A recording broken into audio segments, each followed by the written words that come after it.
తిరుమలకు కాలినడకన వెళ్లే భక్తుల్లో ఒక్కసారిగా భయాందోళనలు నెలకొన్నాయి.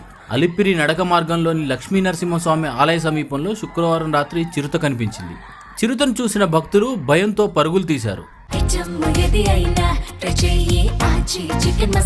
ఆచి చికెన్ మసాలా. ఒక్కసారిగా అక్కడ గందరగోళ వాతావరణం నెలకొంది. కొంతసేపు అక్కడ పరిస్థితి ఉద్రిక్తతకు దారితీసింది. సమాచారం అందుకున్న అటవీ శాఖ సిబ్బంది వెంటనే ఘటనా స్థలానికి చేరుకున్నారు. రాడ్లతో పెద్ద శబ్దాలు చేస్తూ చిరుతను అటవీ ప్రాంతంలోకి తరిమారు. దీంతో పరిస్థితి అదుపులోకి వచ్చింది. అనంతరం భక్తులెవరూ ఒంటరిగా వెళ్లవద్దని, గుంపులుగా మాత్రమే నడక మార్గంలో ప్రయాణించాలని అటవీ శాఖ అధికారులు సూచించారు.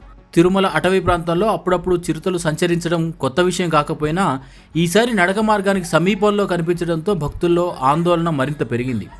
ఈ ఘటనకు సంబంధించిన వీడియో ప్రస్తుతం సోషల్ మీడియాలో వైరల్గా మారింది. టీటీడీ, అటవీ శాఖ అధికారులు భక్తులు అప్రమత్తంగా ఉండాలని, పిల్లలను ఒంటరిగా వదలవద్దని సూచనలు జారీ చేస్తున్నారు.